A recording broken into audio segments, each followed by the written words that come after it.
In the year 21XX, all the Mavericks have been neutralized thanks to the efforts of a Reploid scientist named Dr. Doppler. Using his Nevro computer, he has been able to suppress any abnormal behavior in the Reploids and prevent them from going berserk. Many of the most advanced Reploids have gathered near their new mentor and founded Doppler Town, a perfect utopian community.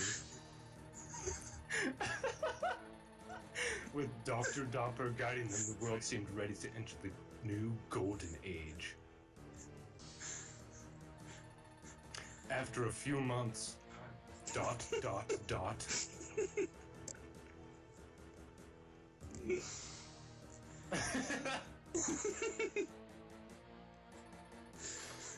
Mavericks, who were supposed to have been neutralized by the neurocomputer, suddenly appeared and began to riot. ...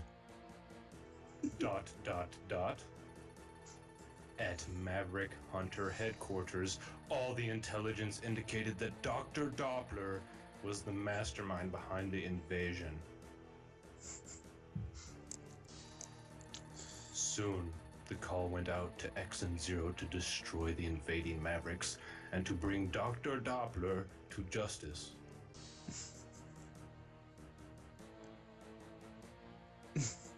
Dang, that was long. Oh, it's not over. Maverick Hunter X and Zero dispatch. It's still not over.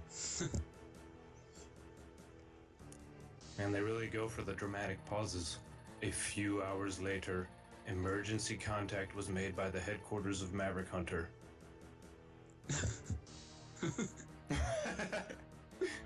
That's it.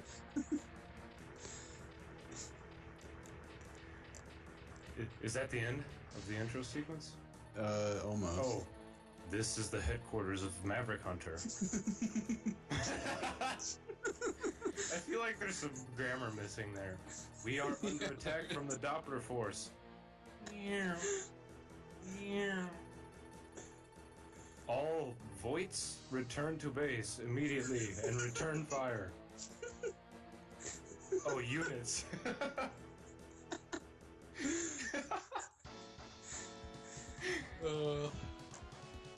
Anyway. Alright. Well, Repliforce here for another run-through of a Mega Man X game, this time Mega Man X3. Yep. We're missing someone tonight. We're missing Ryan. Yeah.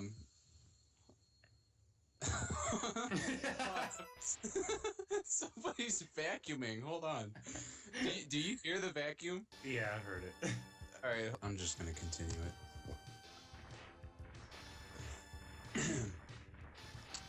So, yeah, Mega Man X3, we're going into the intro stage now. So, I know we were pretty harsh on X2. How does the intro stage for this one compare to X2? It's definitely a lot better. It's definitely a lot longer, too. It actually introduces the first time that you can actually play as Zero in these games. So, the intro stage does? Yeah, so about, I'd say, midway through the stage, you'll see what happens, but X gets captured by another, what's assumingly another Maverick Hunter that went missing or something. So he just appears at this Maverick Hunter base, and he betrays Mega Man X.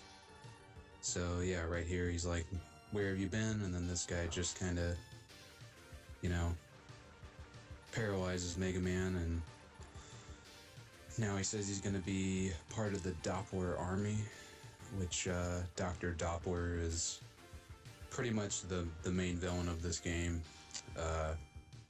for most of the game at least. So It just reminds me of Dr. Pepper, but that's kind of like Vile. You're pretty much helpless. yeah. And of course, right now you finally get to play Zero, which is pretty cool. Yeah, I can imagine that being a huge moment. If you were a kid and you started off on the first X game, I mean, I'm pretty sure every kid was always wishing they could play as Zero, and then all of a sudden in this one you can. Yeah, I'm sure. Unfortunately, when I was a kid, I never even played this one until I was probably like 14 or 15 when I finally played this game.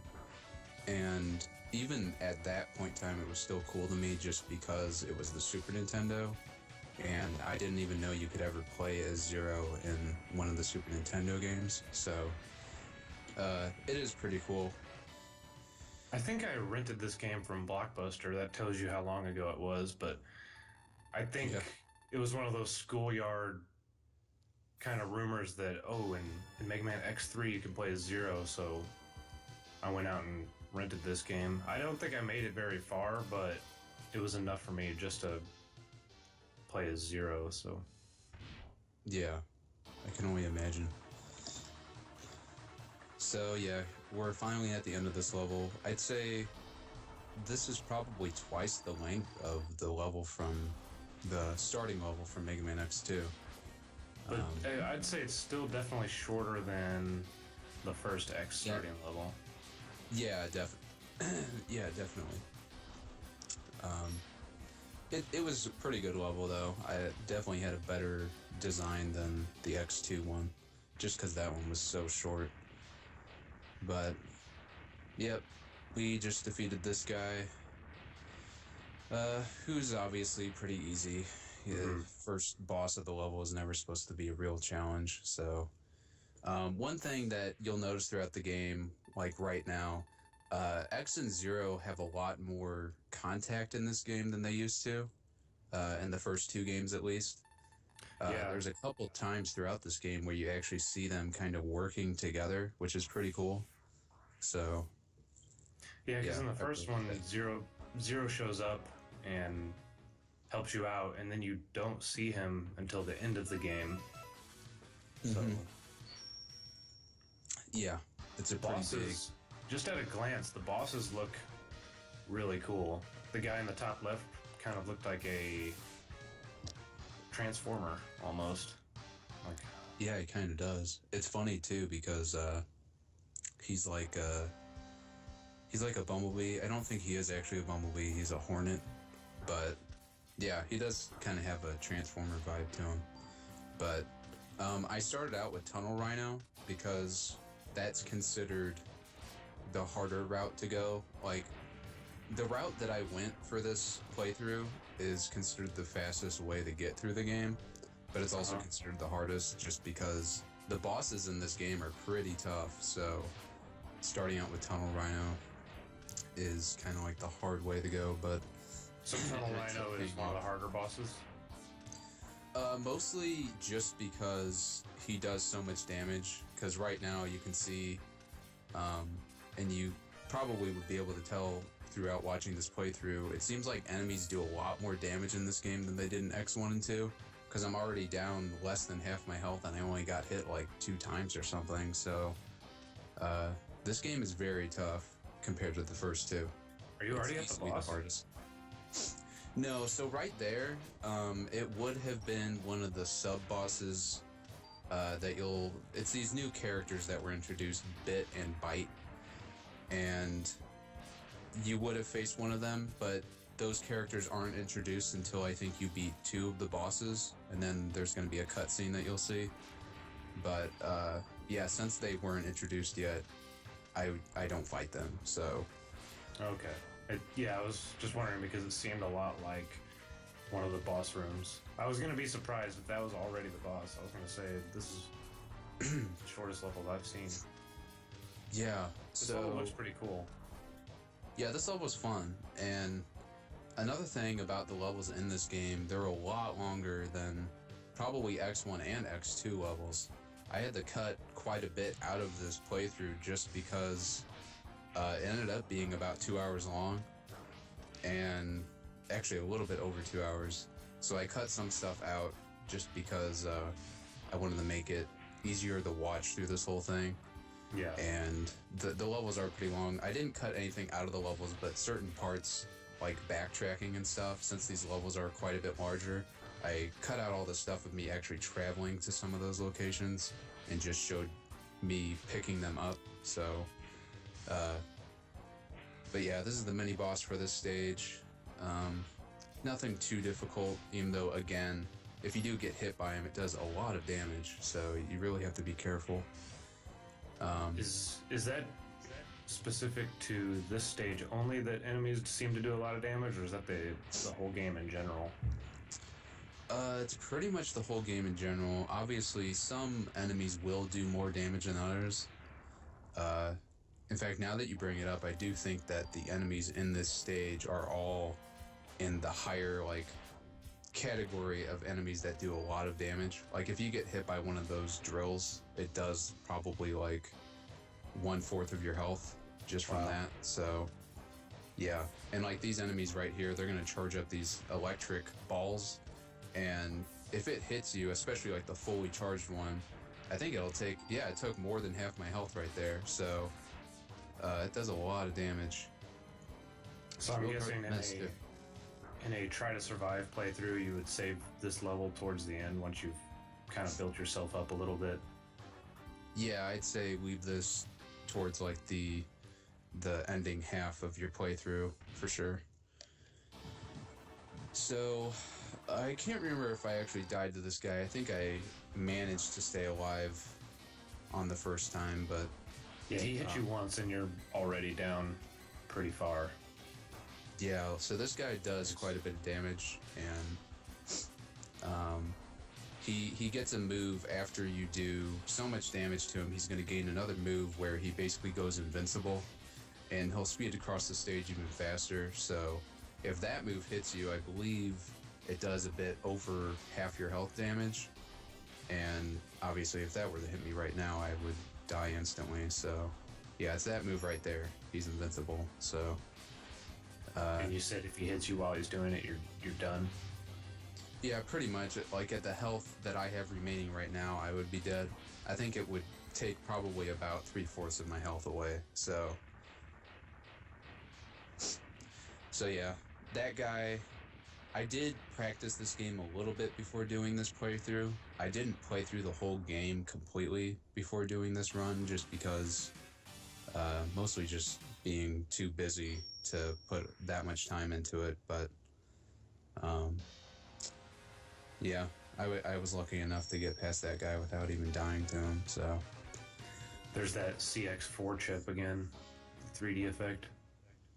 Yeah, and you know, I did a little bit of research, and that's actually one of the reasons why this game on Super Nintendo is so rare to find, because there was a really limited run, like limited print of this game for Super Nintendo, and it mostly had to do with that special chip, because at the point in time when this game came out on Super Nintendo, the market was kind of dying for the system just because most people had already had it, and the N64 and PS1 were just around the corner, so they didn't do a lot of prints of this game because having that chip in it cost more to produce it. So and they needed that for that effect. Yeah, they needed that chip in there for those special 3D wireframes that you're gonna see every now and then. It's really not that common. It's kind of like Mega Man X2, although you do see it a little bit more in this game, but it's not to a very large extent. So wait, do you start with the dash boots in this? Yeah, so you start with the dash boots. It's similar to X2. The only X game where you never start with the dash boots is, I believe, X1. I think that's the only one. Okay, good to know. So I'm assuming the boots just give you the air dash? Yeah, so the boots in this game, like you just said, it gives you the air dash, and there's actually 2 different air dashes you can do. One of them will go horizontal, and the other one will actually go vertical. So you can actually dash up into the air, like straight up. So like a double jump. Yeah, pretty much. It's a little bit awkward to do, just because there's a bit of a delay. Because he'll just kind of like hover there in midair and prepare for the second jump. But it is useful, especially on the final boss of the game. It definitely comes in handy. And I'm actually about to get the dash boots here in just a sec. And this is another level I kind of enjoy this level. This is what's this guy's name? Blizzard Buffalo. So It reminds me of Chill Penguin's level just a little bit. I mean, obviously, it's an ice stage. Yeah. And it's kind of ironic that you get the dash boots on the ice level again, kind of like an X1. Huh. So yeah.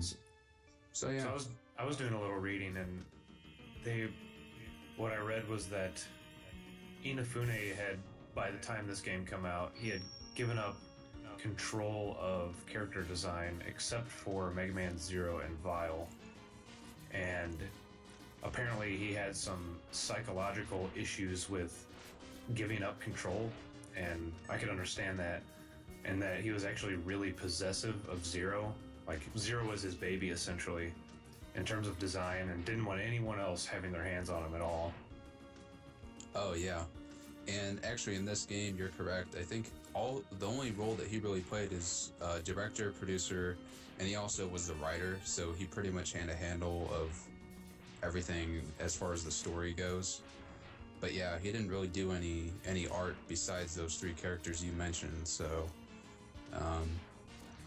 yeah, it is kind of strange. But I do think this game, as far as the art direction goes, I do find it a lot more pleasing than X2 was. It looks a bit closer to X1. Because like even the background right now looks really good. So anyways, it's like a post-apocalyptic ice city. Yeah, it kind of reminds me of the city background from the opening stage in the first X game. Anyways, I tried to beat Buffalo, and I actually died to him the first time, which is kind of sad because I consider this the easiest boss in the game. I guess I just got a little careless, but this guy just kind of charges at you, and you just have to jump off the wall. And he has 2 other attacks, but they should be easy to miss, but I just kind of screwed up, and again, I just got really careless, so... But yeah, he's kind of similar to the Rhino boss, except this battle arena is a lot bigger. So yeah, I was gonna say the Rhino boss kind of did the same thing where he smashed his face into the side of the wall. This guy's doing the same thing. Yeah. Dr. Doppler needs to fire his AI programmer. Yeah, Doppler kind of came out of nowhere, the character, so... but this game is a little bit different than the other ones, because this is, I believe, the only one of the original 3 that actually has alternate endings, depending on certain situations. So in this game, you can actually play as Zero at any time, which... when I first played this game, I honestly had no idea, because they actually don't tell you in any form, any way, that you can actually play as him. So what you do is you press the pause button, and then you press R, and then the screen will kind of like slide across and reveal a little portrait of Zero.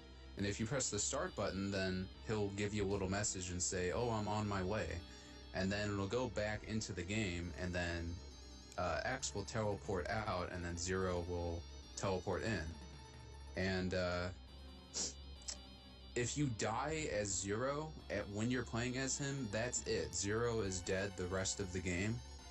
Wow. And that actually changes how the game will end. So I'll get more into that, but right now we're actually seeing Vile. I didn't know He's grayed out. How am I supposed to know who that is? Who is that? Mysterious Maverick. And it is kind of cool how they reintroduced him in this one.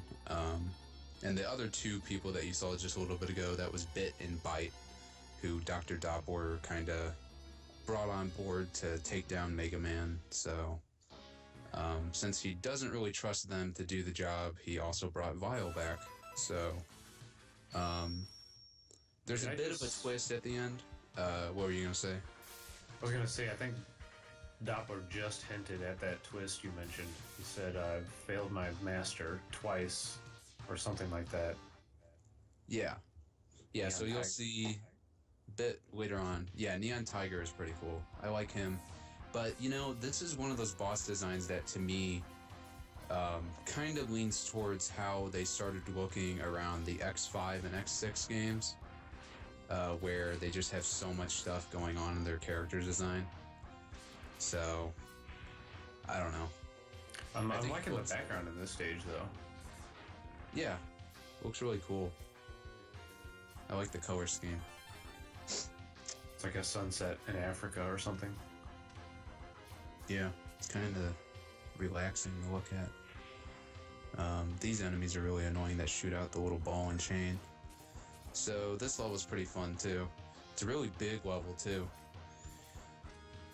So I actually had to go through this level twice because I ended up dying on the boss and had to go through it a second time. So pretty sure I cut all of that out though, so you didn't have to watch through it. So right now I'm gonna go get I believe the Buster upgrade.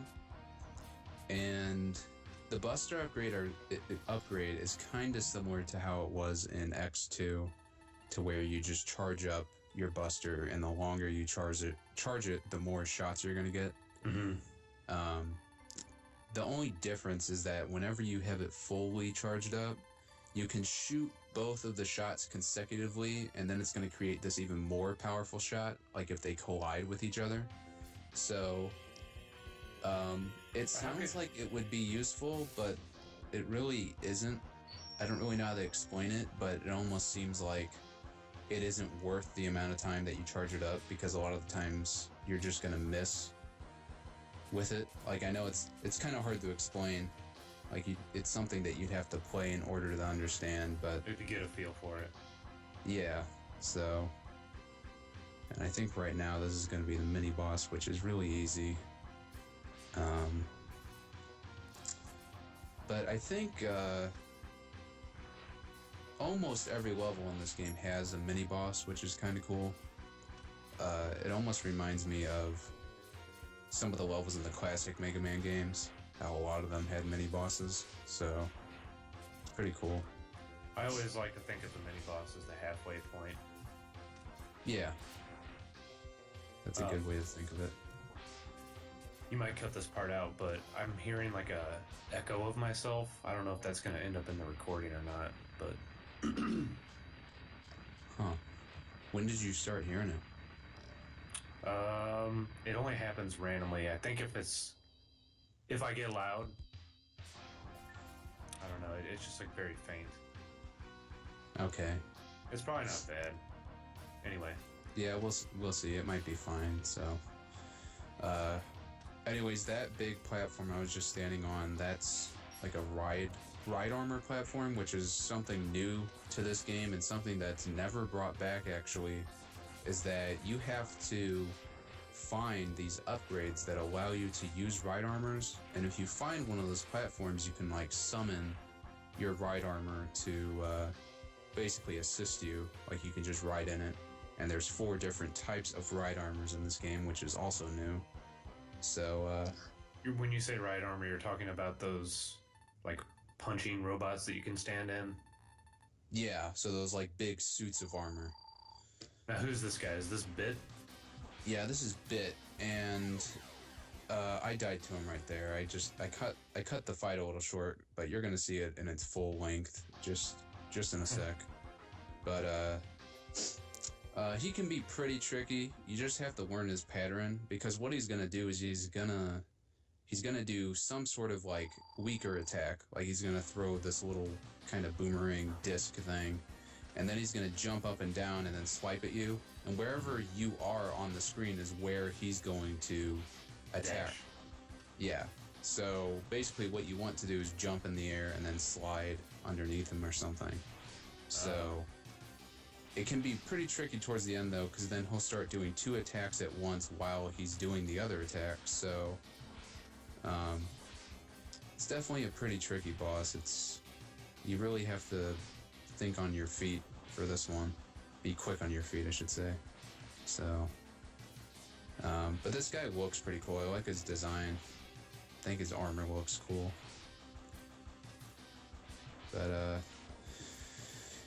yeah, so with this guy, Bit and Bite, and even Vile, there's 2 different ways that you can end the battle. If you use their weakness, which I'm going to do right now, that's going to defeat them for good, and that's going to change the way the end of the game actually plays out.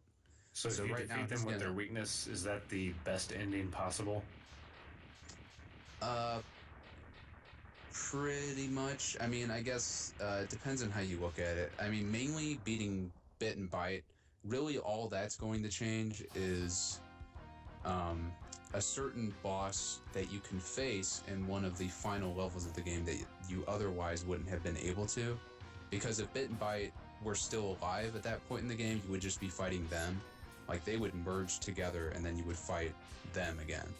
But instead, since they're dead, you're going to face a different boss completely. So, I guess it just kind of encourages replayability more than the first and second X games do. Because there's all these different kind of scenarios that can play out depending on how you actually play the game. So, This was out back in the day when you couldn't just whip open your browser with high-speed internet and figure out all the things you missed and where all the secrets are. I'm guessing the only way to figure that out was word of mouth or some sort of gaming magazine. Yeah, I was gonna say maybe like Nintendo Power or Tips and Tricks, but even then, that's only if they were to cover this game. And so yeah, this game definitely has a lot of secrets hidden in it, especially compared to the first 2 games, because even on top of that, there's 4 pieces of armor, and then there's the 4 ride armors that you have to find, and then there's one more thing, which I don't actually, I don't get any of these chips. It's 4 different armor chips that you can actually find, and so basically you can only have 1 chip at a time equipped to Mega Man. So you're gonna find a capsule that kind of looks like an armor capsule, except instead of blue, it's gonna be like a pinkish color.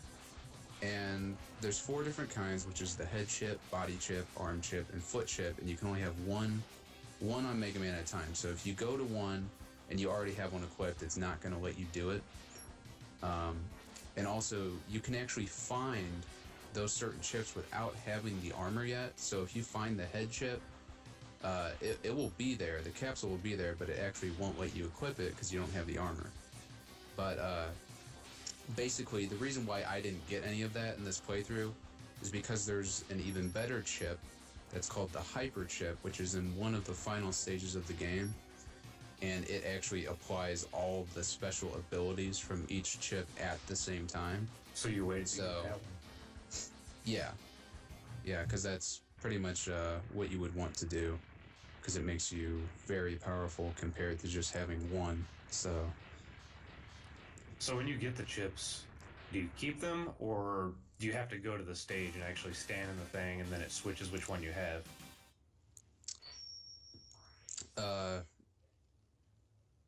What do you mean? Like, when you get the chip, do you keep that chip with you and then you can just swap them out through your inventory, or does it change it right there on the spot? Or once you get one, you permanently have that one and you cannot change it? So as far as I know, once you get one chip, you can't change it. I would probably have to actually try that. I think I actually did try that back when I first played this game. But basically what happens if you go into the chip capsule and say it's the head chip, if you were to switch that out for something, if that's possible, that head chip would then be gone, and I would assume that you'd have to go back to the capsule where you got it to switch it back out, because you don't actually like obtain the chip in your inventory or anything. It's just kind of like applied to your character, and yeah. So yeah. Now we're at Gravity Beetle's level, which is another level that is pretty cool. It's a lot of fun. Also has really good music in it too. This game just in general, I like the music tracks more than X2.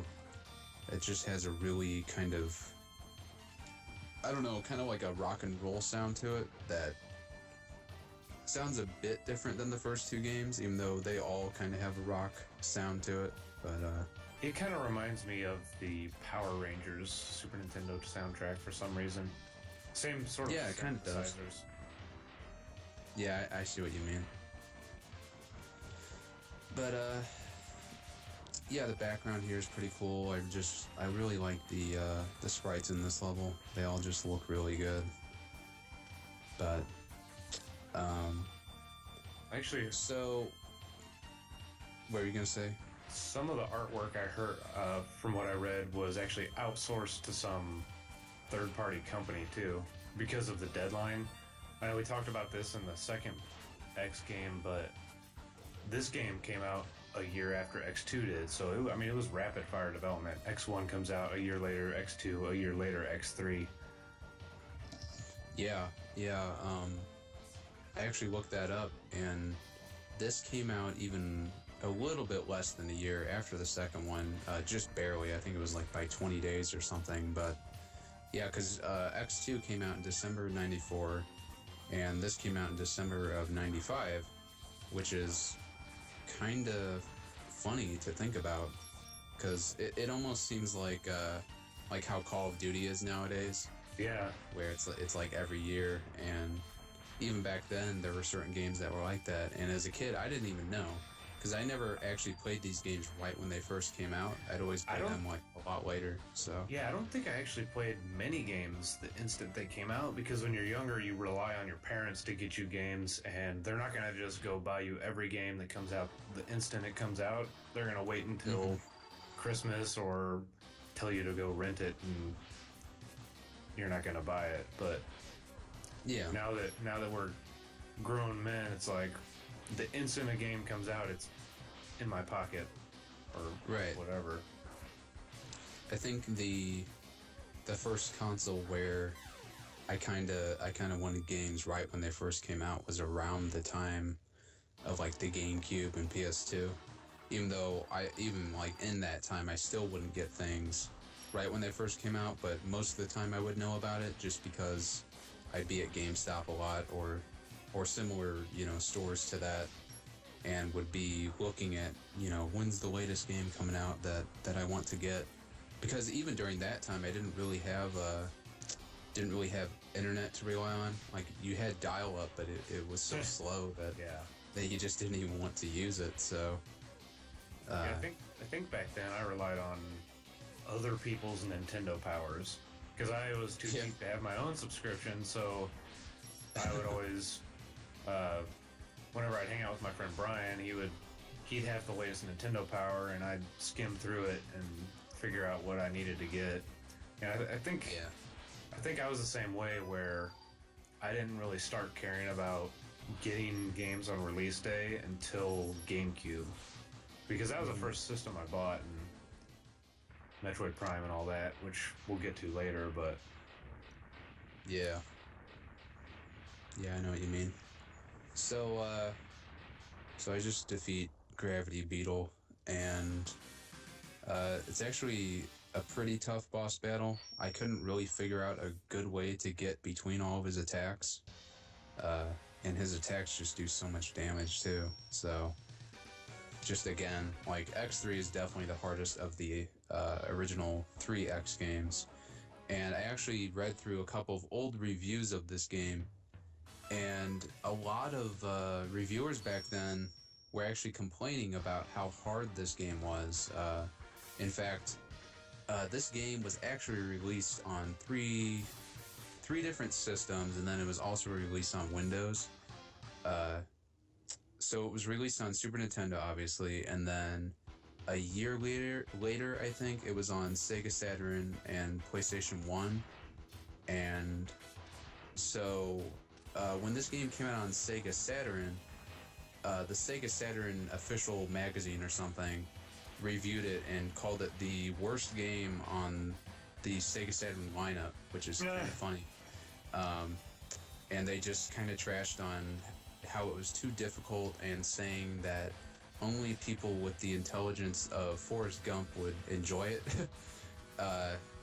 which is kind of like an insult to me now that I think about it.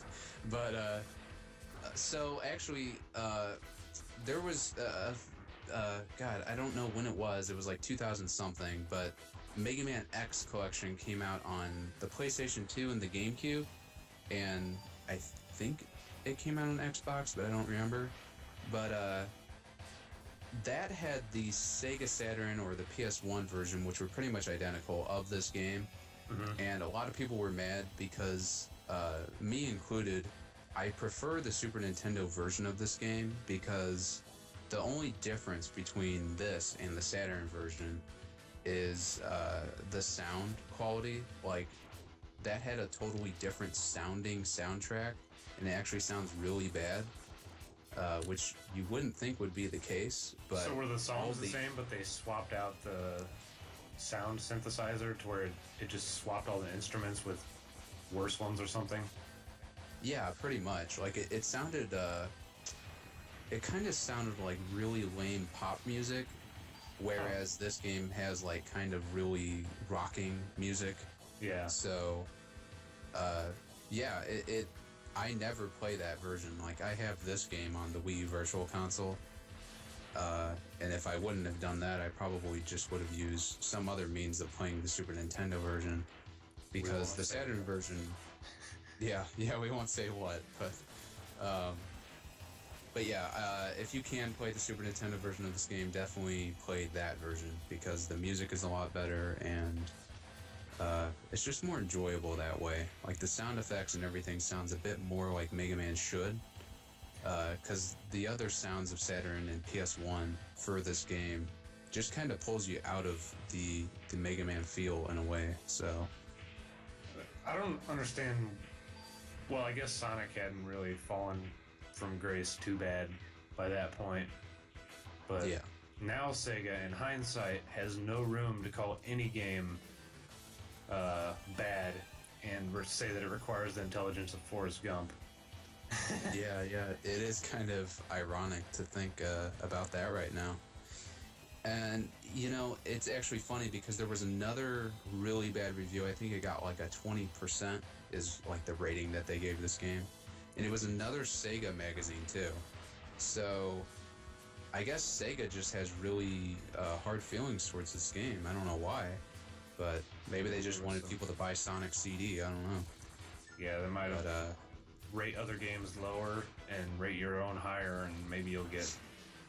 I have no idea. Yeah. That'd be some bad business practice right there. Oh, yeah. Definitely. So, I don't even remember which stage we're going through right now. I believe it's the Hornet. Yeah, it's Blast Hornet. Yep. So, yeah, this guy's pretty cool, even though I always thought it looked like he had a, like a candy dispenser, like where his Hornet is. See what that looks like? Kind of looks like one of those, like a candy basket. Yeah. But this guy's pretty cool. He's kind of a hard boss to... I think I actually barely beat this guy. But there's a point where he's going to start like shooting out this target reticle. And if he lands that on top of me, then all of the little hornets that he shoots out are going to lock onto me. And it's really hard to get around all of them. So... and the whole time he's doing that, he's just zooming around the stage like he is right now. So... yeah, so there's the target, and it's just hard to pay attention to all these things at once. Yeah. How do you get the target off of you if it gets on you? You can't. It's just kind of like a time limit. It'll stay on you for a certain amount of time, and then it'll just go away. So yeah, it's pretty tough. But yeah. So I already said if you use Zero and you die with him, he's dead the rest of the game, which is why I actually didn't play with him at all in this, because there's a certain point in the game, which you'll see eventually towards the end of this playthrough, but there's a certain part of the game where you need him to be alive, so that way X can actually get the Z Saber from Zero. So, So if you had messed up and killed Zero earlier in the game, you're just SOL. You don't get that. yeah. So your ability to get the Z Saber is then gone. So, this is also the most expensive X game. So if you were to buy this used, I actually looked this up because I actually wanted to buy this used for Super Nintendo. I think it's like $200 now. Wow. For a used copy, which is kind of ridiculous, but I guess I should have bought it for about $70 8 years ago when I was in a Slackers, because I remember doing the same thing. I was kind of going on a Super Nintendo game collecting frenzy, and this is one of those ones that a lot of people want, and so just kind of went around to the different Slackers to find them and saw one there, but I was like, well, $70 for a used Super Nintendo game, I don't know if that's worth it. Well, yeah, should have just waited. Well, I mean, I should have bought it and then waited. yeah, and then sell it. But I actually did own this game on Super Nintendo. I owned all three at one point, and I got this game for, I think it was like $50. So it was probably about 10 years ago, if I had to guess. But yeah, I sold it, and I regret it. Actually, I sold it. It was Game Exchange. I went to Game Exchange, and I was going to trade it in because I think I was going to get some sort of PlayStation console. I believe it was PSP. Like, I was trying to rack up money to get a PSP. Oh, that's a bad trade. Yeah, it definitely is. But I think they offered me like $30 for X3, and I was like, no. Like, even at that young age, I was like, no, I know this is a ripoff. So the guy who was actually working there said that he would buy it from me himself because he wanted it. And I think he ended up giving me like, I think it was like $60. So it's definitely a ripoff for me still, like, looking back on it. But yeah, it's among the ranks of like Chrono Trigger and games like that. Yeah, it's just one of those really hard to find gems. Anyways, I'm at Vile right now, and this is another one of those things like the boss from before, where I said you had to use a certain weapon to kill him. That's how this fight is too. So if you don't kill Vile in this battle, you actually can't get the Z Saber at all. So you actually have to permanently destroy Vile, and he's weak to two different weapons. So, and he has two different forms here. His first form is when he's in this ride armor right now, and after I defeat this ride armor, he's gonna hop on out of it and then battle me on foot. Hop on out of that armor. Yeah, hop on out. There he goes. So he's got a gold arm cannon, or a shoulder cannon this time. Yeah, he has a gold nose. And this boss fight is actually pretty easy. You just have to hop over this fire, and he's just going to do the same thing over and over, where he does the fire, then he's going to shoot those little pellets, little gunshots at you, and basically those things will just track to wherever your position is at the time that he shoots it. So, really not that hard to mess. So, yeah, Vile clearly has run out of tricks. He didn't get very many upgrades. Yeah. And there's actually 3 different paths to get to this special stage. One is in the Volt Catfish level, which is the one that I used. And there's actually 2 secret paths. One is in Crush Crawfish's stage, which is kind of hard to say that. There's a lot of seafood in this game. Yeah. And that's actually, like, it's like legitimately hidden. You have to fall down I don't even want to call it a hole. Like it looks like there's ground, and it's like a little alcove somewhere that has nothing on it, and you'd think to yourself, why would I go over there? It's out of the way and there's nothing there.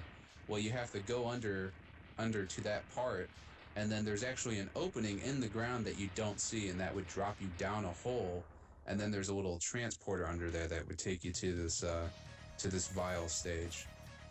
And there's one other route to get here, but honestly I can't remember where it is.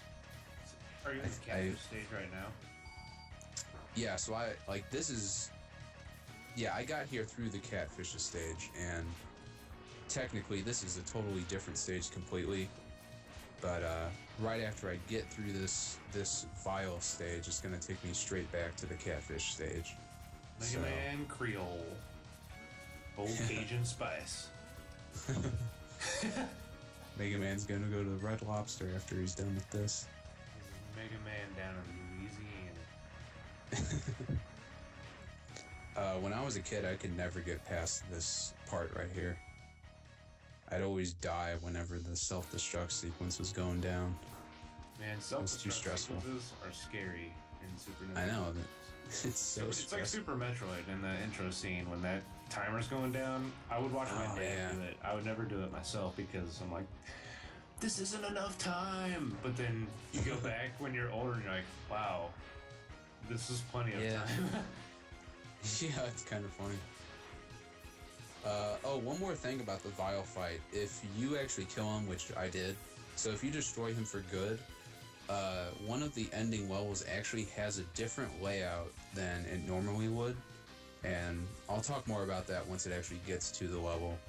But, yeah, if you actually keep him alive, the level would have like a lot of battle damage, and the actual layout of the level would be different. So it's kind of cool how they did that, because I remember you, Will, were asking in the X1 playthrough, when we were talking about like Storm Eagle, like you defeat him, or like Chill Penguin, like defeating him like makes the one level kind of turn the ice. So they did do some of that again in this game. Same with Blast Hornet. One of the heart tanks you can't even get until you defeat Blast Hornet. So, because it actually removes these barriers of boxes from another level after you defeat the Hornet. So it looks like you actually, yeah, I mean, you have to have that gravity weapon to get up here. I just noticed. Yeah, I think that's pretty cool. Yeah, it is pretty cool. There's two instances of that. So for this one, you needed the gravity to get this body upgrade, and then to get the helmet upgrade, you actually need the weapon that you get from this level. You need to go back to Tunnel Rhino's level, and you do the fully charged version of the Triad Thunder, which is the move you get here, and then you can get the head armor. So what does the body armor do in this one? Is it another Giga attack, or is it a damage reduction? I believe it's damage reduction, so it's like it was in the first game. Oh, that's cool. So there's no Giga attack? Not really. So, the arm chip that you can get in this game, it actually gives you, I don't remember the exact name of the move, but basically it's kind of like a Giga attack, but basically what it does is you actually switch to it, so it's almost like using a special weapon, and Mega Man will just like start glowing, and every time that you use that attack, it just keeps shooting charge shots over and over, and obviously you can only use it a limited amount of times, and the only way to refill the energy of that move is to take hits. So it is very similar to the Giga attack in X2, where the only way to rebuild that Giga attack meter was to take hits. So, and unfortunately, I completely forgot to use that move in this game, because I didn't get it until I got the Hyper Chip, and I just completely forgot to use it, which is kind of sad, because it would have really come in handy on the final boss. So kind of stepping back, when you defeated Vile, is that the last time you see him in the X series, or is he continually come back? He comes back one more time, and it's in Mega Man X8. Really? Oh, that's Yeah, cool. X8. X8 has a lot of fan service, which Yeah, I was about to say, I wonder if X8 was kind of them doing a bunch of throwbacks to all their classic fans. yeah, it definitely felt like it. And I think you said that you've never even really seen X8, so No, I mean, from what I saw of it was just the very limited times that I saw you play it. I think I saw you play about one level, but that actually makes me think, the original Mega Man series got classic fan service in the form of Mega Man 9 and 10. Those games were awesome, and there's not really anything I would change about them except that Mega Man 10 is horribly difficult. But yeah. I was wishing that Mega Man X would have gotten the same treatment. Give me a classic, maybe even in the art style of the Super Nintendo X games, but give me X9 that looks like Mega Man X, and I would have been so happy. That would have been really cool. I was thinking Yeah, I they would would like do that something too. like that, but I guess that'll never happen. Yeah. Yeah, it's like every time, sometimes Ryan will be like, oh, maybe someday, and I'm just like, no, don't even say it. Like, at this point, I really don't have any hope. Only because, me and you both kind of feel the same pain with Mega Man Legends 3. It's Yeah. like, the fact that they could do that to their fan base of that game just shows how much they just don't care. So, Pretty much. yeah. They crushed my hopes, man. They crushed my hopes. What? Yep. It's funny because it's like, as we're talking about these different Mega Man games, I want to just go off on a tangent, but then I'm thinking to myself, no, I'll save that for when we do the stream of Mega Man Legends. I'll save it. I know how you feel. This Catfish boss, though, He's pretty. he's kind of goofy. Yeah, I was actually about to say he's almost like the comic relief boss, but the attack he was doing right there, the reason I switched to his weakness is because if you don't switch to his weakness, there's literally no way to miss the attack. It's like a I don't even know. You mean he's guaranteed to hit you? Yeah, like he's basically invincible during that attack. So yeah, the only way to penetrate his shield that he puts up. So basically what he does is he'll put up this wall of electricity around him, and then he'll start shooting out these electric balls out of his head that kind of like sprinkle down and like angle towards you. So there's no way to miss it. So that's why I switched to his weakness, because I didn't feel like dying, because that's essentially what would happen. So He kind of anyways, reminds me of Jabu Jabu or something. is that Legend of Zelda? Yeah. Yeah, okay. Yeah, it kind of does. Anyways, this is the helmet upgrade here. And this one's kind of pointless. The helmet chip is useful, but the helmet, initial helmet upgrade is, I guess it would be something useful, kind of like an X2. It's something useful the first time you get it and you don't know where collectibles are.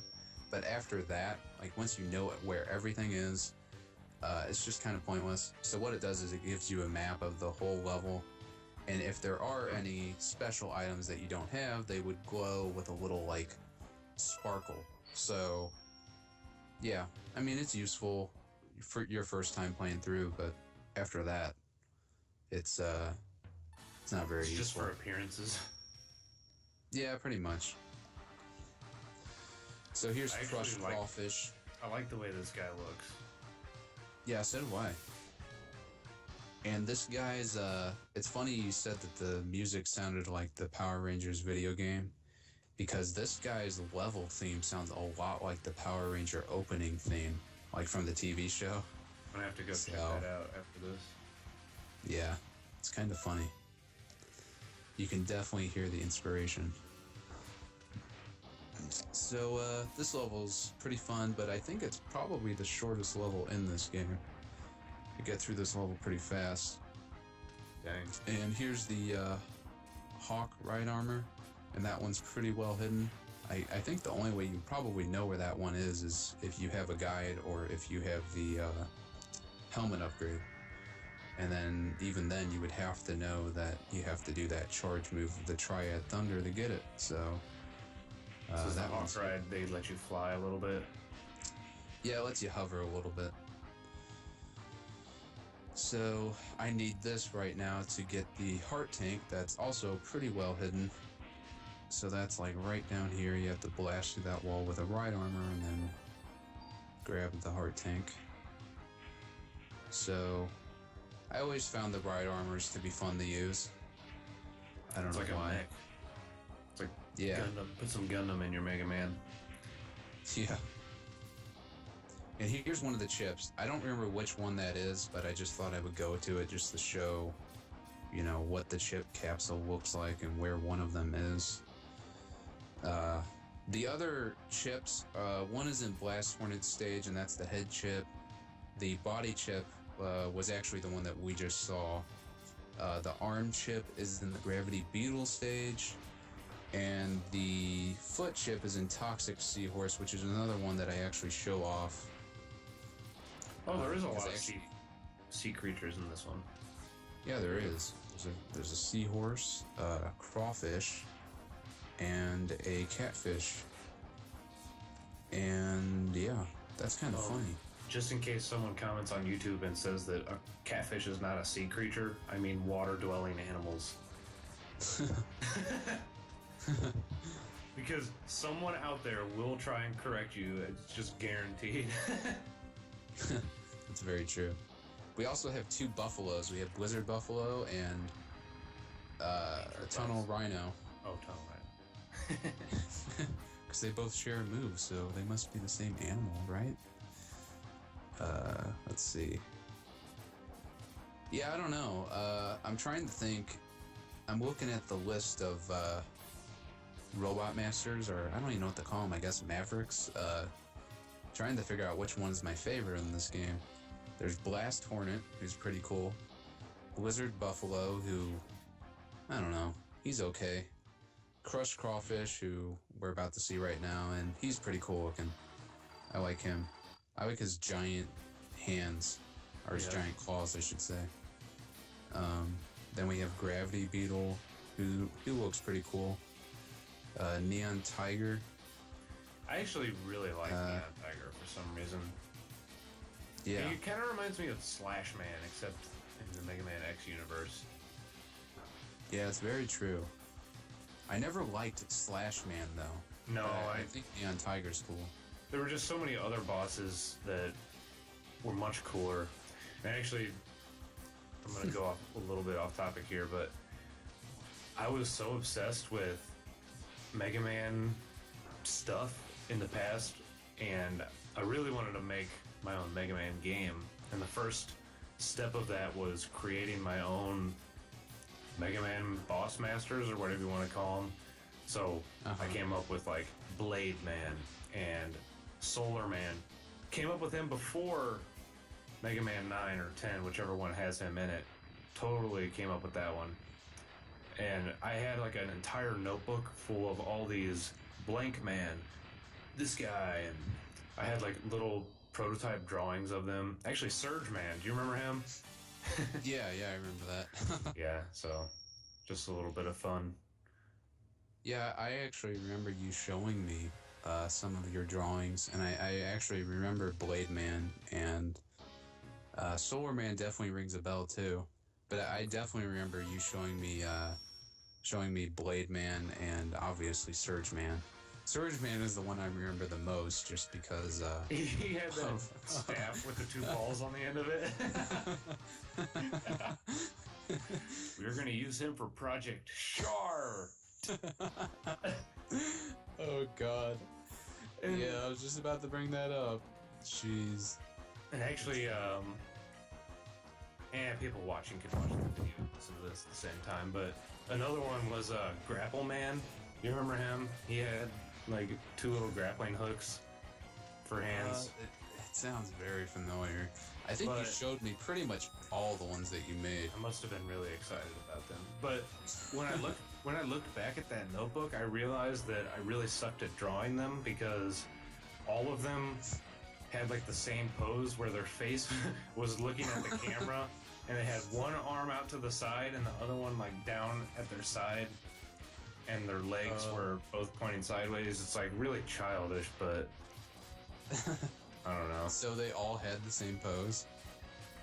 I mean, not strictly, but they were all facing the camera because I didn't want to mess with trying to draw heads at an angle.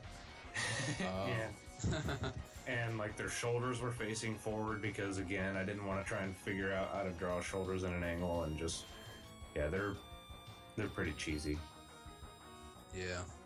Well, hey, I mean, how long ago was that? Like, probably 10 years or something? I don't know. Yeah, at least. That's crazy.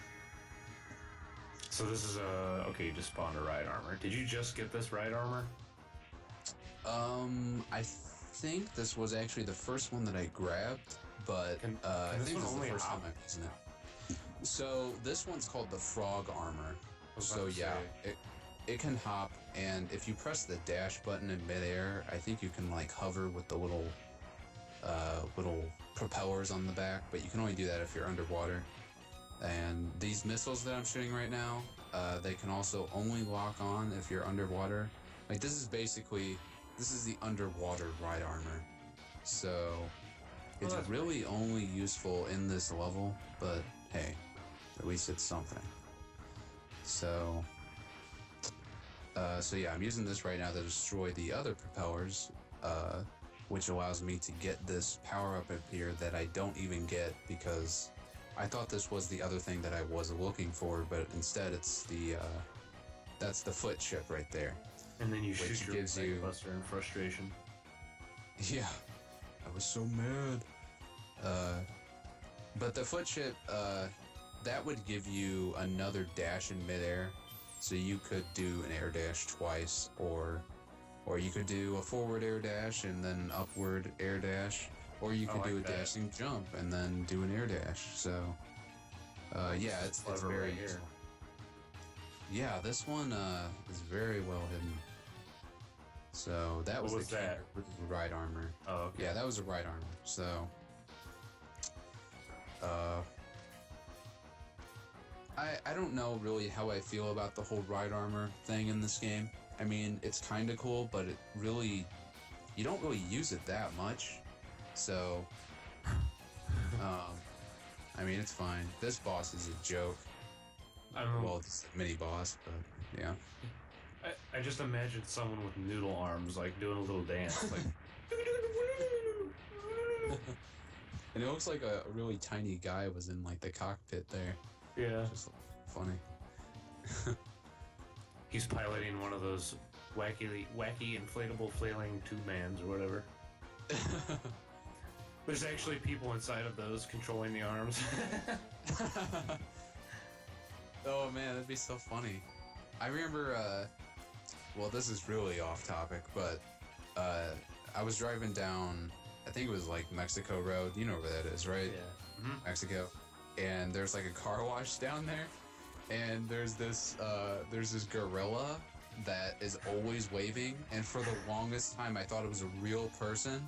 And then me and Drew were driving down there, like, this was a long time ago, and I was like, God, that guy's always outside. And Drew was like, that's a robot. And I was like, oh my God, I didn't know that. Because so many times I would drive by and I would honk at him, and I'd be like, hey, look, he's it isn't even a real person. Yes, so, you'll give him a tip. Man, you've been out here forever. You're really quiet. Why don't you ever say anything? Look at me. God, it's just, oh man. And Drew thought that I knew the whole time. I guess he thought it was always a joke when I'd honk at him. Because we were almost always, like, riding together back then, so, anyways, that... Does the giggity. Giggity!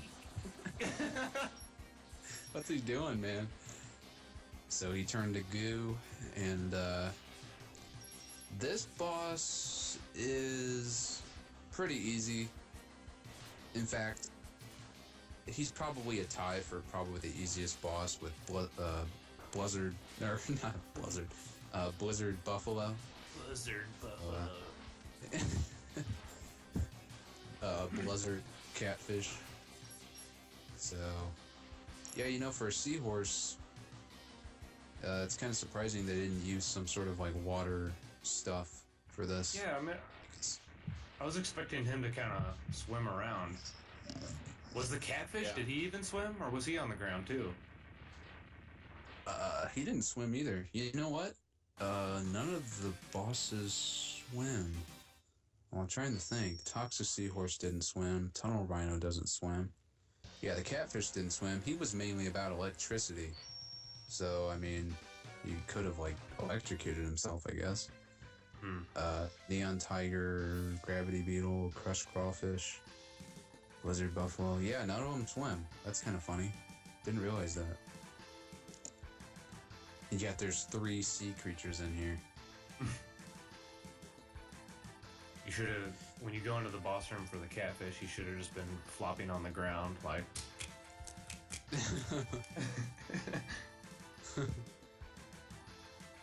So right now, they found Dr. Doppler's base at Point D. Isn't that ironic? Dr. Doppler. Dr. Pepper. I mean, Dr. Doppler. Dr. Fizz. What's one of those? Dr. Peppers. Is Mr. Pibb okay? Did I ask for Mr. Pibb? Oh, jeez. It's not okay.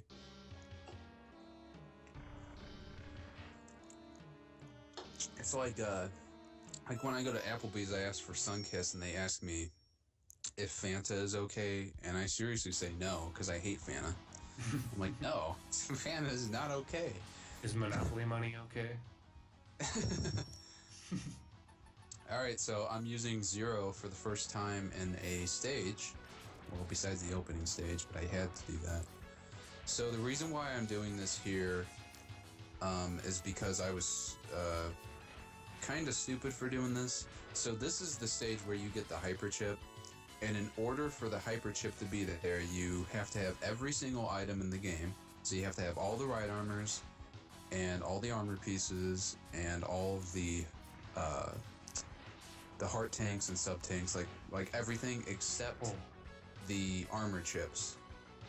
So if you have any of the armor chips equipped, then the hyper chip will not show up, because the hyper chip gives you the abilities of all of the body armor chips. Mm-hmm. So you also have to have full health when you go to the capsule. It's kind of like. So that's why you switched to Zero?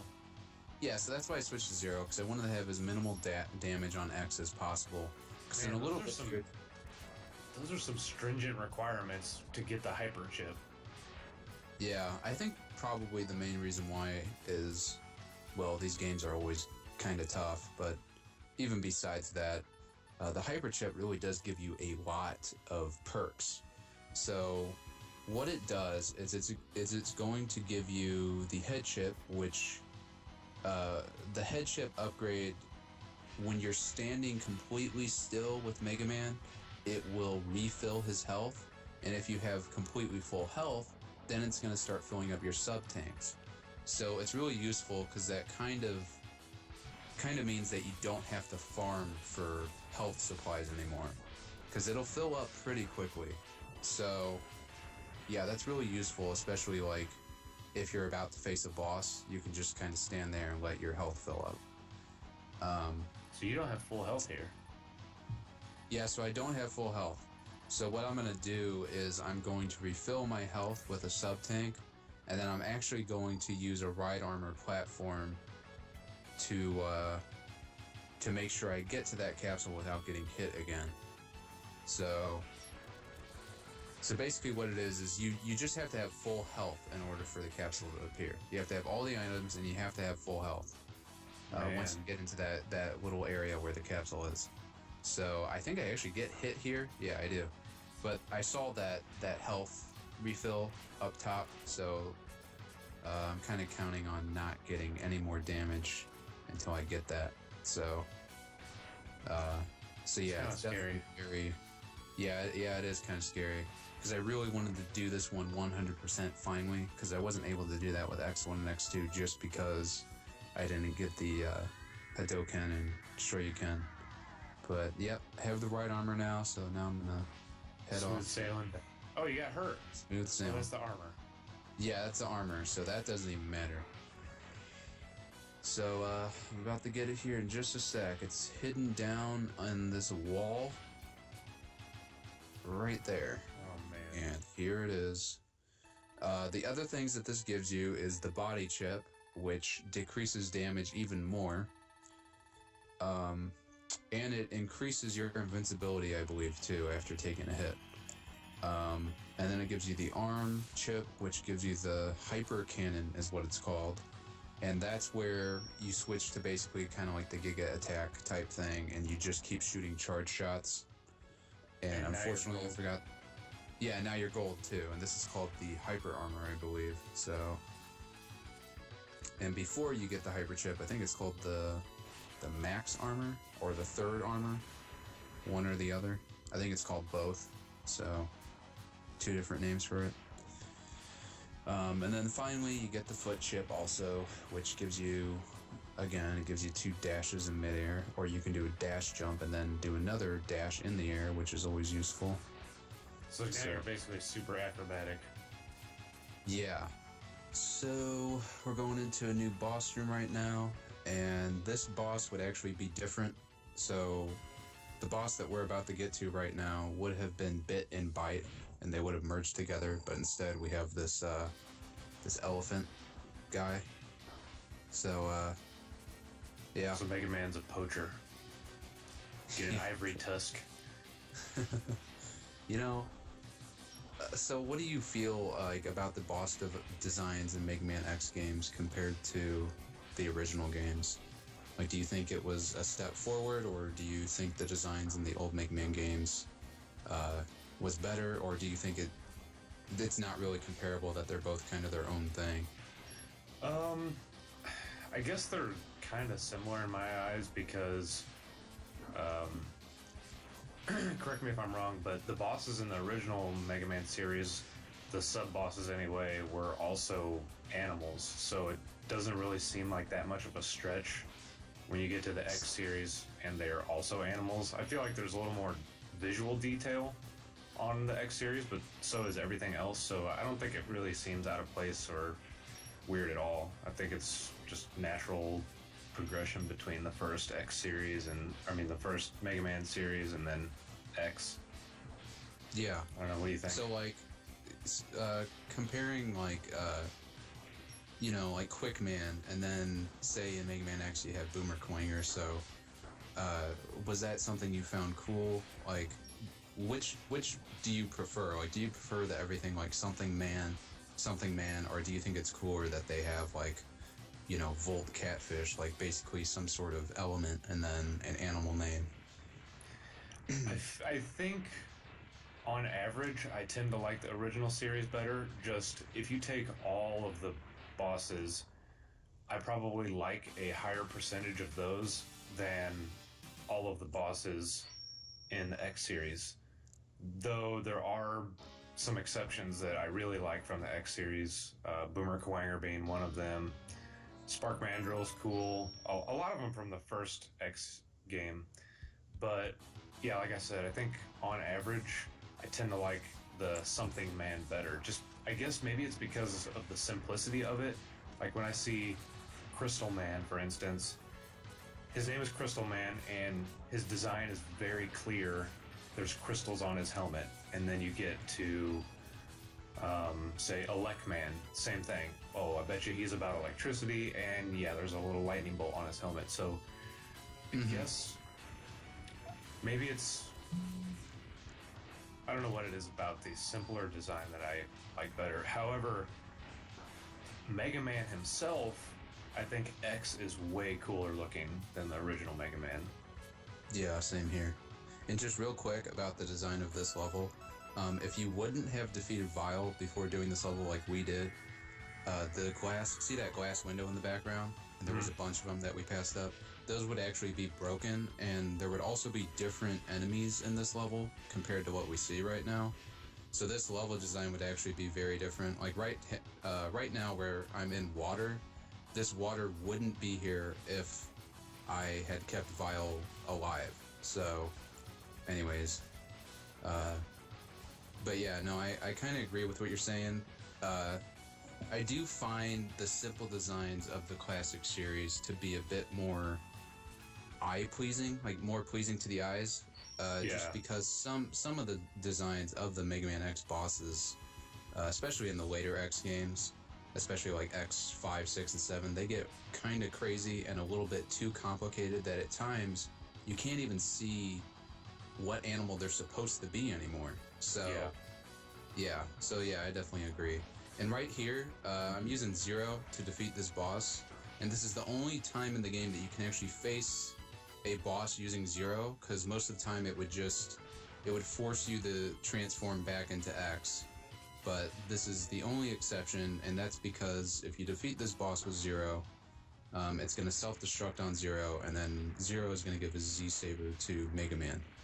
And that basically gives you another charge up. So it's going to, whenever you start charging up your Buster, it's going to eventually go to a glow that's green, and that means you can do 2 charge shots, and then you can do the Z-Saber. So it's incredibly powerful too. There really is a lot of hidden things in this game for people who care to go find it. I never went through this game, but if I had, I definitely would have passed over pretty much all of this. Yeah, definitely, because a lot of the things that I'm talking about right now, I didn't know any of this stuff until resorting to a guide of some sort. Mostly Game Facts, because that's what I always used growing up. I would usually go to Game Facts whenever I had internet, at least. And if I didn't have internet, then sometimes I'd get Tips and Tricks magazines, because that was like all the latest codes that you'd need for the most recent games. What I used to do, I think I did this for Golden Sun, because that game, I mean, there was so much to it. Off topic, but I actually printed off the FAQ from Game Facts, because when you're on dial-up, you don't want to load all that again, so I just print the whole book at my grandparents' house. So, I've done that before too. It'd be like a really long guide too, but and then my parents would always get mad. It's like, where'd all the ink go? And it's like, oh, I was printing out a freaking like guide. This section right here that I'm doing with the snails, I sped this section up. I think it was like either 2 or 2.5 times the original speed. Because it's really, it's still slow. So, but yeah, this part is. What are you gonna say? I was gonna go back to what we were talking about earlier while these snails were going really slow, but I think in an ideal world, my design for Mega Man X would have been, take X's design and of course Zero, and then how Mega Man's design is just kind of a more detailed version of his original design. Do that same sort of thing with the Something Man. Give them the X stylized look rather than the animals. I think I would have liked that better, but I still really like the X series anyway. I just thought of that. No, I've never even thought of that before. That would be really cool. And almost in that sense, that's kind of, thinking about it, it's kind of what Battle Network did. Not completely, but those designs definitely took the original Mega Man style and just kind of built upon it. And I think if they would have done it even a little bit further than what they did, then it would start to look more like the Mega Man X designs, which would have been really cool. I like that idea. I think that's why I really liked Battle Network, actually, because it was fun. Because you played the old Mega Man games, it was fun to see your favorite bosses come back to life in a newer art style. Like Quick Man, he looked awesome in Battle Network. Yeah, his design was really good. And he almost looked exactly the same as old Quick Man, but just kind of changed a little bit to the Battle Network style. But yeah, I was thinking that Yeah. exact same when you mentioned it. Yeah.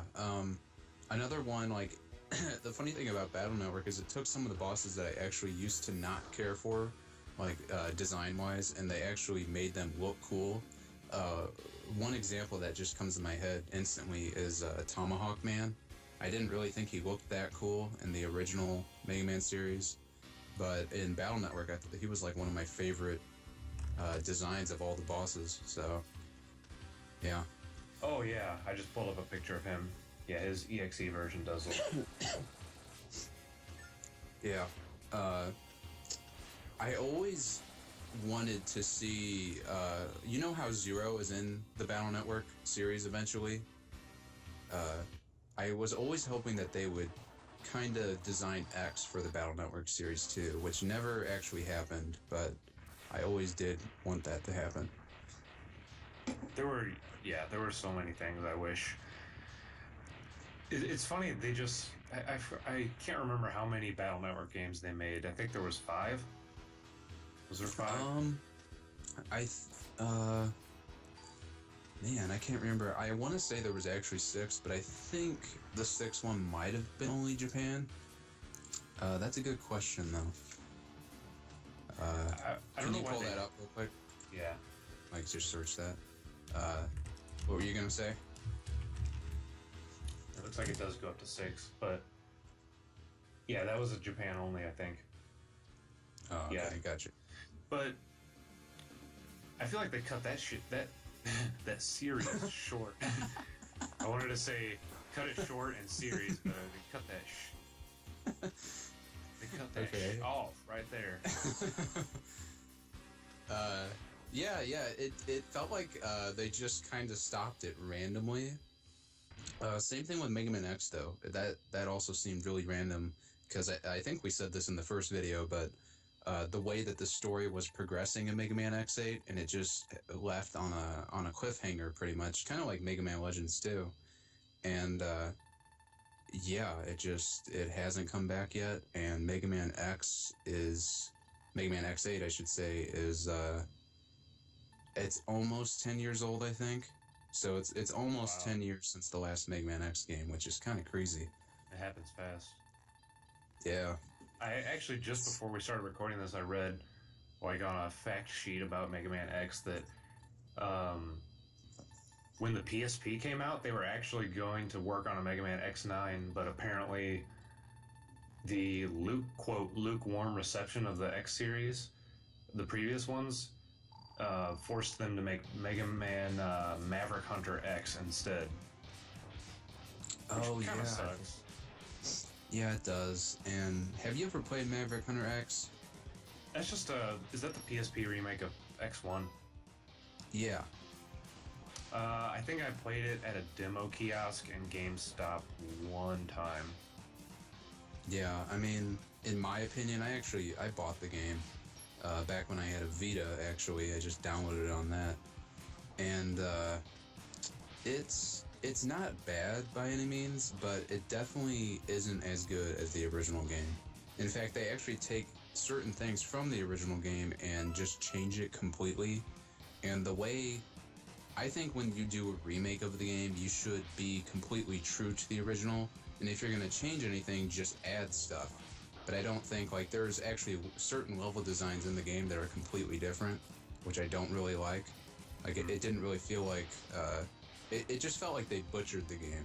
And the game also didn't play as fast and fluid as the original either. So, Some more clunky.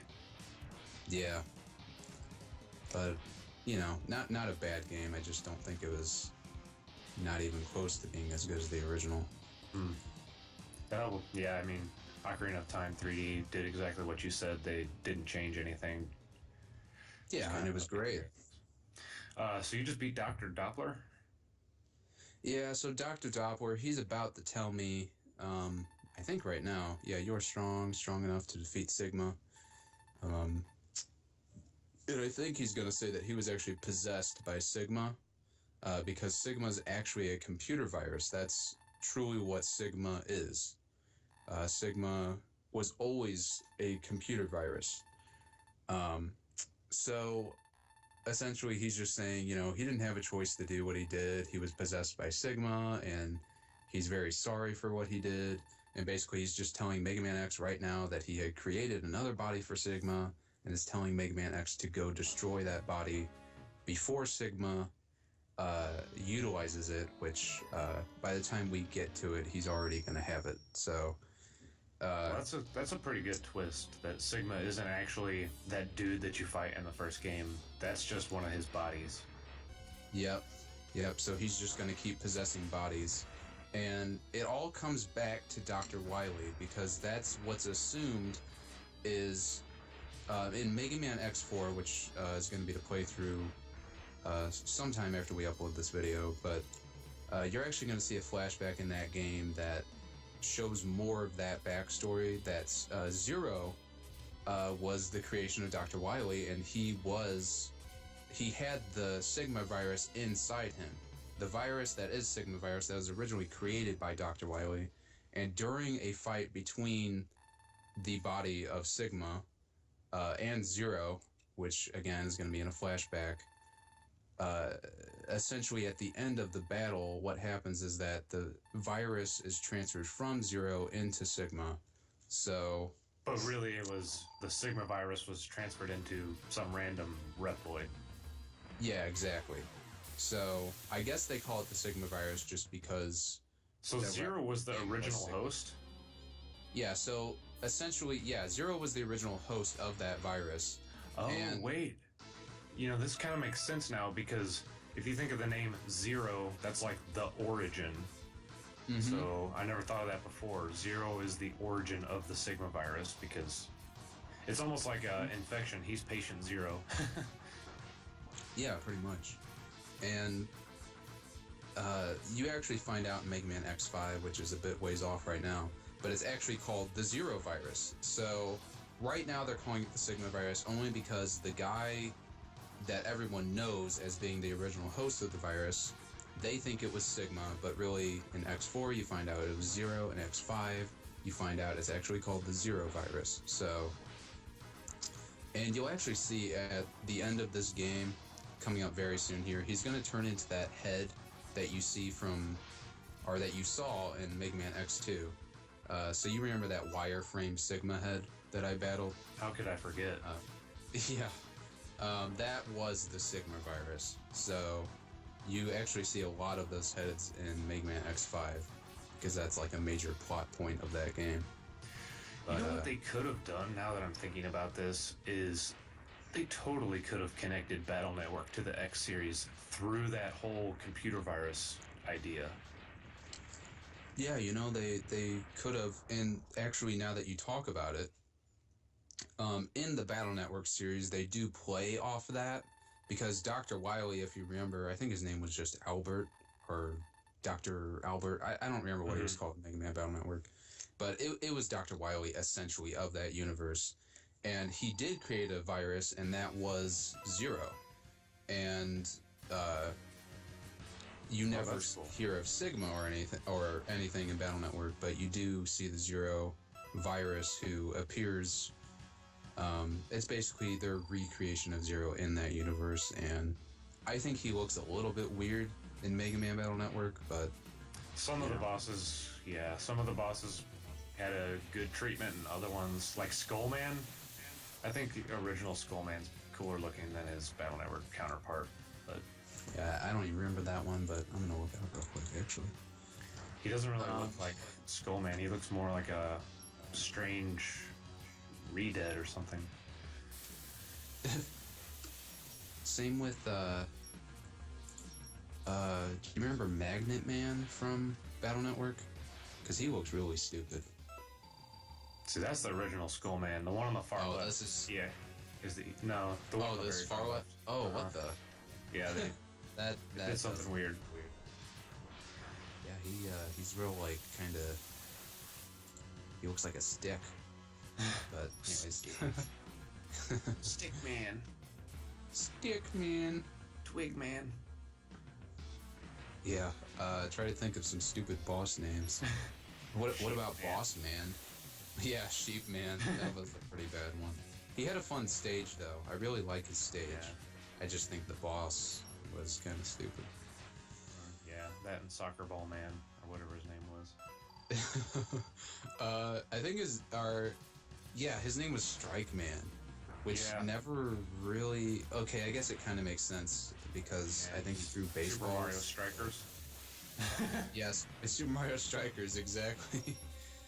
Oh, man. Been a while since I played that one. But anyways, this is the final Sigma boss, who's pretty tough. I think this is the only boss that I know of, at least off the top of my head. His weakness is the Mega Buster. That's all you can hit him with. So that's kind of cool. Yeah. Wait, I thought you said he turned into a giant head. Yeah, he's going to in just a sec. And you have to fight that? No, so we don't fight the head this time. Basically, we have to run away from it because he's going to say that he's going to possess Mega Man X now. Since he can't defeat X, I guess. There seems to be only one choice now. I'll possess you. So yeah. Why didn't he try this before? Yeah, it's a very good question. So here's the Sigma head, just like from X2. And I thought I had to destroy it because I didn't remember this part. But basically, you have to run, scale up the wall, and avoid the fire. And luckily, if you do touch those flames, it doesn't kill you in one hit. In fact, it only does 1 point of damage. So... How are you supposed to beat this game without those dash boots? I really don't know. I was just noticing, like, you had to use those to get up over those corners. You'd have to have some really precise jumping or something. Yeah, it has to be so tough. And Mega Man said, damn. Rated M. Now the head, I don't know about you, but the head looks way tinier right now than it was before. It doesn't even look like a head anymore. Yeah, it doesn't. It looks pretty strange from that angle. It looks like a head of lettuce. So here's Dr. Doppler, and he's gonna sacrifice himself to save Mega Man. And he says that he has a vaccine for the Sigma virus, which works until Mega Man X5, which we'll talk more about that when we get to that game. But something bad goes wrong, and they basically bring that virus back. So, anyways, if Zero wasn't dead at this point, then Zero would have came in and saved Mega Man. But since I let Zero die so I could get the Z-Saber, okay, I shouldn't say he died, because Zero wasn't actually dead when he gave the Z-Saber to X. Yeah, he's basically in the hospital. Whatever. So yeah, there is 2 different endings you can get right there, and we got the Dr. Doppler, sacrificing ending, which I guess kind of makes more sense for the ending, because we never see Dr. Doppler again in the series, so I guess that helps explain what happened to him. X has crushed Sigma's plan once again, but many questions still occupy his mind. ... I won't do that again. Fine. Wait, why must humans fight against Repliforce? Wait, there wasn't any humans in this game. Well, why must Repliforce fight against each other then? Oh, well, that's a better question, X. As X stares at the burning remnants of Doppler's rab, his body trembles from an unknown sorrow. Raggy, Mega Man does great Rav in Blorfery. Rerunders. He can only hope that someday Dr. Light's plan for him will finally be revealed. Dot. Unknown to X, his destiny has already been decided by his X-Buster. By Capcom. They should make a Mega Man game where you have to take down Capcom as the evil corporation. Oh my god, that would be so amazing. But only time will tell when and why. So this was at the point that Inafune was actually... The series was supposed to end at Mega Man X5. But Capcom basically said, no, we're going to keep doing X games. And I'm pretty sure, I would have to look this up, but I'm pretty sure Inafune didn't really have anything to do with X 6 through 8. So, yeah. Maybe that's why 6 and 7 were just so bad. When did Mega Man Legends come out? I wonder how how that game relates to. I think Legends was. I think Legends was 2000. I think. Actually, man, the original release date of Mega Man Legends was 1997. Whoa, it was 97? When was Legends 2? 2000? 2005. What?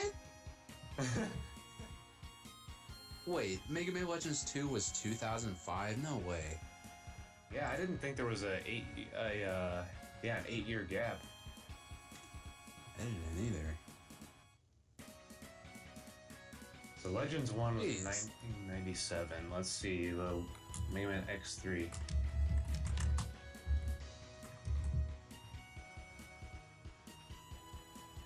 Wow, that's crazy. Only 2 years after X3, Legends came out. Oh no. Okay, so Legends 2 came out on PSP in 2005, but it came out originally in October 2000 in the United States. Okay, yeah, that didn't make sense. I was like, yeah, it really did.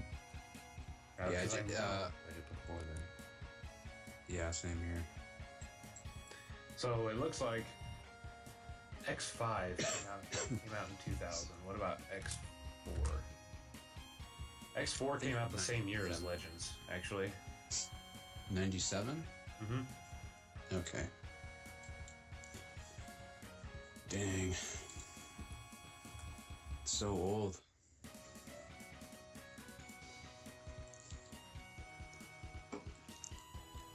And this part of the credits where they show the stats of every boss and everything never made much sense to me because I don't think it actually matters.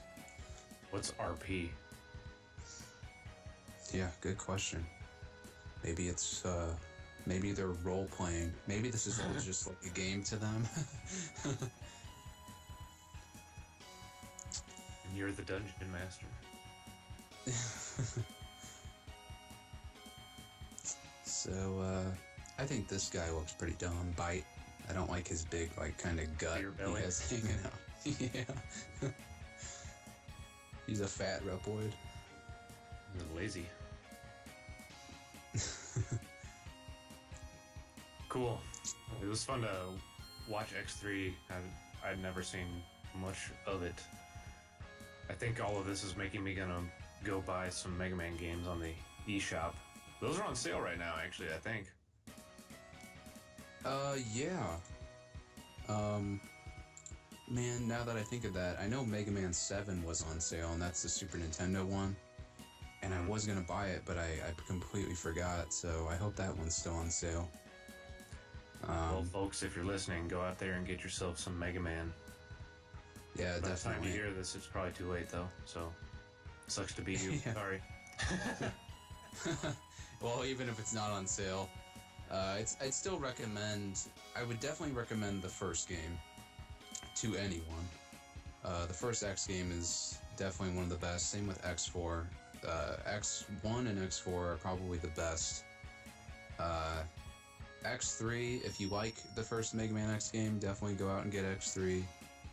And X2 is good. I think it's a good game. I just don't think it is quite as good as the first and the third one. So Yeah, that's the impression of that anyway. yeah, Thanks for I mean playing. it's a good game, but yeah. So thanks for watching, guys, and we'll see you next time. See you later. Alligator. Bye. All right.